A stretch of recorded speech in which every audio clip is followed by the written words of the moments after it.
दोस्तों आज के इस वीडियो में बताएंगे एंड्रॉयड फोन का चार्जर रिपेयर कैसे करते हैं। तो दोस्तों चलिए सबसे पहले इस चार्जर को हम चेक करके देख लेते हैं। तो यहाँ पे हम लेंगे एक्सटेंशन बोर्ड, इसमें 220 वोल्ट की लाइन की सप्लाई है और इसमें इस चार्जर को लगा देंगे। यहाँ पे देखिएगा इसमें कोई लाइट वगैरह नहीं है।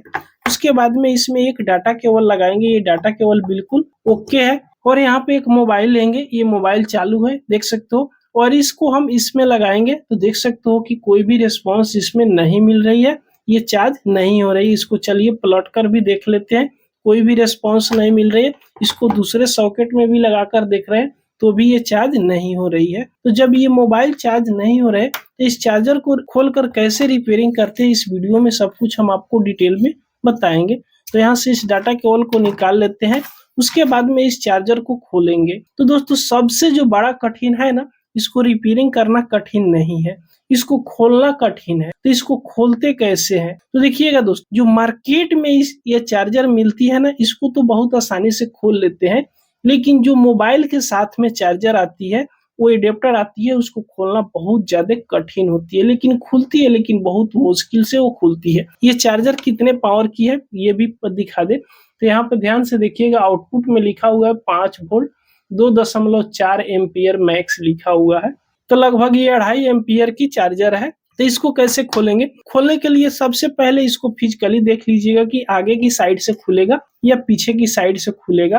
तो यहाँ पे देखिएगा आगे की साइड में कोई भी खोलने के लिए निशान यहाँ पे नहीं बनी हुई है। वहीं जब इसको पीछे की साइड इस तरफ पलटिएगा तो यहाँ पे ध्यान से देखिएगा कि आरी आरी के तरफ से एक निशान यहाँ पे बनी हुई है। तो इसमें कोई भी स्क्रू आपको देखने को नहीं मिलेगा। इसको इसी तरह खोलना होता है, ये लॉक बैठाया हुआ रहता है या चिपकाया हुआ रहता है फेविक्विक से। तो इसको खोलने के लिए सबसे पहले एक ब्लेड ले लीजिएगा या इस प्रकार का छुरी ले लीजिएगा जो सब्जी काटने वाला हो। इतना ध्यान रखिएगा कि ये छुरी तेज धार की नहीं हो, ये पूरी तरह भौथाड़ी पड़ा हो, वो वाली छुरी आप ले लीजिएगा। उसके बाद में इसको खोलने के लिए यहाँ जो देख सकते हो निशान बनी हुई है ना, इस निशान में इस छुरी को हल्का सा इस तरह दबा के लगाना है। जैसे दबाइएगा अंदर की तरफ यहाँ चल जाएगा। उसके बाद में इसको अंदर की तरफ करके ऊपर की तरफ इस तरह उठाना है। ध्यान से देखिएगा, इस तरह उठाइएगा तो ये खुल जाती है। क्योंकि ओरिजिनल चार्जर चिपकाई हुई रहती है, लेकिन ये चिपकाई हुई नहीं रहती है, इसमें 2 लॉक लगाई हुई है देख सकते हो। ये मार्केट में जो चार्जर मिलती है पूरी तरह चिपकाया हुआ नहीं रहता है। उसके बाद में इसमें का जो सर्किट बोर्ड है ना चार्जर का, इसको निकालना है। तो इसको निकालने के लिए आप प्लायर लीजिएगा और प्लायर से साइड में कहीं एक जगह पकड़कर इसको बाहर इस तरह खींचिएगा ना, तो इसमें का सर्किट बोर्ड निकल आएगी। उसके बाद में इसको रिपेयरिंग करने से पहले आप फिजिकली आप देख लीजिएगा कि कोई भी कंपोनेंट ऐसा नहीं हो जो खराब हो। तो आप इस तरह ध्यान से आप इसको फिजिकली चारों तरफ आप देख लीजिएगा कि कोई डैमेज नजर तो नहीं आ रहा है, कोई जला हुआ नजर तो नहीं आ रहा है। कोई भी जला होगा तो एक ही बार में इसका प्रॉब्लम पकड़ा जाएगा और ये इसको ठीक कर सकते हो। इस साइड भी आप देख सकते हो जिसमें एसएमडी कंपोनेंट सब लगी हुई है, आईसी लगी है, रेजिस्टेंस लगी है, डायोड लगी है। उसके बाद में इसको शुरू कहाँ से करेंगे चेक करना। तो देखिएगा इसमें 2 सेक्शन होती है, एक प्राइमरी सेक्शन और एक सेकेंडरी सेक्शन। प्राइमरी सेक्शन में 220 वोल्ट का करंट इनपुट होता है और सेकेंडरी सेक्शन में 5 वोल्ट करंट आउटपुट होता है। तो आप पहले देख लीजिएगा प्राइमरी सेक्शन, ज्यादातर फॉल्ट आता है प्राइमरी ही सेक्शन में। प्राइमरी सेक्शन यहाँ से रहता है, देखिएगा ये ट्रांसफार्मर लगी हुई है ना, इसके बगल में यहाँ पे देखिएगा एक निशान बनी हुई है। यहाँ से यहाँ तक ये सब प्राइमरी सेक्शन होता है। इसमें 220 वोल्ट की सप्लाई रहती है और यहाँ से यहाँ तक इसमें 5 वोल्ट की सप्लाई रहती है। तो ज्यादातर यहाँ 220 वोल्ट की सप्लाई यानी प्राइमरी सेक्शन में ही प्रॉब्लम आती है। तो इसमें देखिएगा तो यहाँ पे देखिएगा 220 वोल्ट इस दोनों पॉइंट से इनपुट होती है। तो इसके बगल में देखिएगा तो यहाँ पे एक फ्यूज रेजिस्टेंस लगी हुई है। ज्यादातर ये फ्यूज रेजिस्टेंस ही खराब होती है। यहाँ पे एक पीएफ लगी हुई है, ये पीएफ पैरेलल में लगी हुई रहती है और फ्यूज रेजिस्टेंस सीरीज में लगी हुई रहती है। तो पहले तो आपको ये रेजिस्टेंस चेक करना है।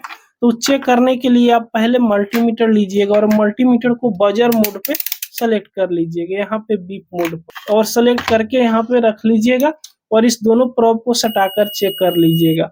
बीप की आवाज आ रही है मल्टीमीटर से तो कंटिन्यूटी मोड पे यानी बजर मोड पर। और सबसे पहले इस रेजिस्टेंस को यहाँ पे चेक कीजिएगा।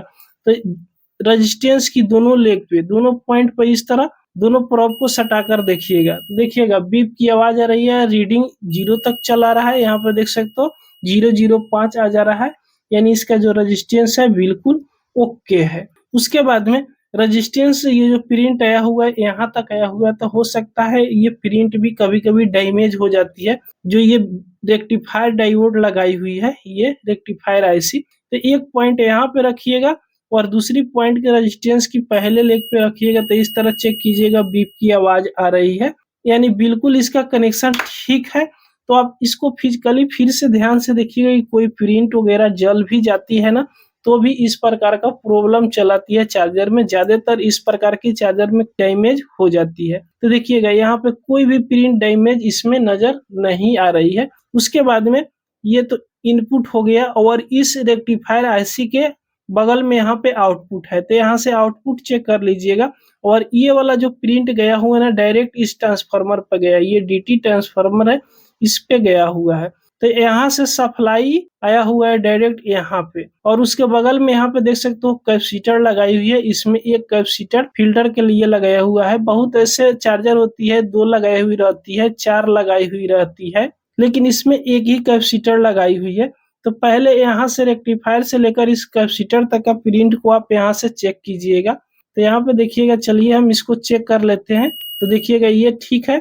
उसके बाद में इसका दूसरा पॉइंट को उसी तरह सेम तरीका से यहाँ पे चेक कीजिएगा, तो बीप की आवाज आ रही है। अब यहाँ से देखिएगा, ये जो कैपेसिटर की प्लस वाला पॉइंट है, ये प्लस वाला है, ये माइनस वाला है, इस पे आप लिखा हुआ रहता है प्लस माइनस। अब ये जो प्रिंट गया हुआ है ना, यहाँ से होते हुए यहाँ रेजिस्टेंस पे एक जोड़ा हुआ है, उसके बाद में यहाँ से पॉइंट होते हुए डायरेक्ट इस ट्रांसफार्मर पर एक पॉइंट चला गया है प्लस की। तो अब एक कैपेसिटर पे यहाँ पे रखिए, कैपेसिटर वाला पॉइंट पे, और दूसरा इस प्रिंट से लेकर यहाँ तक चेक कीजिएगा, देखिएगा यहाँ तक।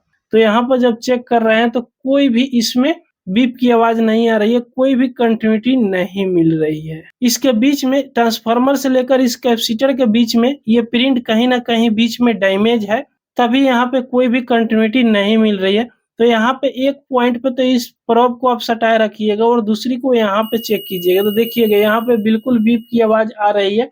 और दूसरे में अब इस यहाँ पे देख सकते हो जो सोल्डिंग किया हो उस पे सटा कर देखिएगा, तो यहाँ पे भी मिल रही है। उसके बाद में यहाँ से प्रिंट होते हुए यहाँ तक आ रही है, तो यहाँ पर भी कोई कंटिन्यूटी नहीं मिल रही है। उसके आगे यहाँ पे एक रेजिस्टेंस लगाई हुई है, यहाँ पे भी चेक कीजिएगा तो कंटिन्यूटी मिल रही है। लेकिन यहाँ से जो प्रिंट गई हुई है, ये वाला प्रिंट इस ट्रांसफार्मर के लेग पे सोल्डिंग किया हुआ है, यहाँ पे देख सकते हो ध्यान से कि यहाँ पे कंटिन्यूटी नहीं मिल रही है। अगर गौर से आप इसको देखने को कोशिश कीजिएगा यहाँ पे, तो देखिएगा यहाँ पे जो ये प्रिंट है ना, हल्का सा टूटी हुई नजर आ रही है, यहाँ पे हल्का सा जली हुई नजर आ रही है, ध्यान से देखिएगा। चलिए थोड़ा जूम करके दिखा दे, तो यहाँ पे आप ध्यान से देख सकते हो ये वाला जो प्रिंट है, ये वाला यहाँ पे थोड़ा सा जली हुई लग रही है। अब यहाँ क्या करना है कि एक पतला ब्लेड लीजिएगा, इस प्रकार का हम पतला सा ब्लेड ले लिए, और यहाँ से आपको क्या करना है कि इतना दूर तक साफ कर लेना है। ध्यान से देखिएगा, ज्यादातर इसमें का प्रिंट कहीं ना कहीं जल जाती है या कोई कंपोनेंट खराब हो जाती है, तो भी इस प्रकार का प्रॉब्लम आती है, चार्जर ये काम करना बंद कर देती है।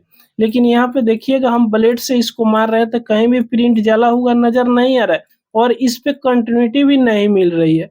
तो इस तरह आप इस पे का जो पेंट लगाया हुआ है, इस पे का पेंट इस ब्लेड से इस तरह हटा दीजिएगा, उसके बाद में इस पे सोल्डिंग कीजिएगा। तो चलिए इसको हम साफ इस तरह कर ले रहे हैं, देख सकते हो। उसके बाद में इस पे पेस्ट लगाइएगा, तो इस तरह इस पे पहले पेस्ट लगा दीजिएगा। लगाने के बाद में पहले एक सोल्डिंग लगाकर और इसको चेक कीजिएगा। तो चलिए इस पे हम सोल्डिंग करते हैं। तो इस जगह पर सोल्डिंग आयरन से आप रंगा को थोड़ा चढ़ा दीजिएगा, ये प्रिंट को एक साथ में जोड़ दीजिएगा। देखिएगा इसको आपको रिसोल्डिंग कर लेना है, देखिएगा इस तरह रिसोल्डिंग कर लीजिएगा, ये पूरी तरह मजबूत हो जाएगा। ध्यान से देखिएगा, इस तरह जब इसको सोल्डिंग कर दीजिएगा, फिर इसके बाद में आप कंटिन्यूटी मिलाइएगा। तो इस प्रकार एक प्रोब को यहाँ पे रखेंगे कैपेसिटर पे, और दूसरी जो पॉइंट है ना, इस प्रोब को यहाँ पे रखकर चेक करेंगे। तो आप देख सकते हो मल्टीमीटर में बीप की आवाज आ रही है, अब इस पे कंटिन्यूटी मिल रही है। तो शायद इस चार्जर में यही प्रॉब्लम हो, ये प्रिंट ब्रेक हो गया हो यहाँ से, तो ये चार्जर काम करना बंद कर दिया हो। तो चलिए अब इसको पहले हम चेक कर लेते हैं। तो इस चार्जर की हब में इसको चलिए हम लगा देते हैं और इसी तरह इसको बैठा देंगे। उसके बाद में अभी इस चार्जर को पूरा फिक्स नहीं करेंगे, इसमें डाटा केवल इसके ऊपर से लगाकर और बोर्ड में लगाकर इसी तरह चेक करेंगे। तो यहाँ पे चलिए हम थोड़ा सा कैमरा को दूरी करें। उसके बाद में यहाँ पे 220 वोल्ट की हम सप्लाई लेंगे और इसको हम इसमें लगा देंगे। इसमें तो कोई लाइट वगैरह है नहीं जो पता चलेगा। अब उसके बाद में मोबाइल लेंगे और मोबाइल लेकर इसको चेक करके यहाँ पे देखेंगे तो शायद ठीक हो जाए। तो यहाँ पे देख सकते हो अब 100% ये काम करने लगी। यही चार्जर है, यही डाटा केबल है, वहीं प्रिंट ब्रेक हो गया था। चलिए इसको दोबारा हम आपको चेक करके यहाँ पे दिखा दे। तो देख सकते हो कि ये 100% अब काम करने लगी। तो दोस्तों इस प्रकार कोई भी चार्जर को आप रिपेयर कर सकते हो। तो दोस्तों ये वीडियो आपको पसंद आई हो तो एक लाइक जरूर कर दीजिएगा। अगर हमारे चैनल पर पहली बार आए हो तो सब्सक्राइब जरूर कर लीजिएगा। पूरा वीडियो देखने के लिए आपको बहुत बहुत धन्यवाद।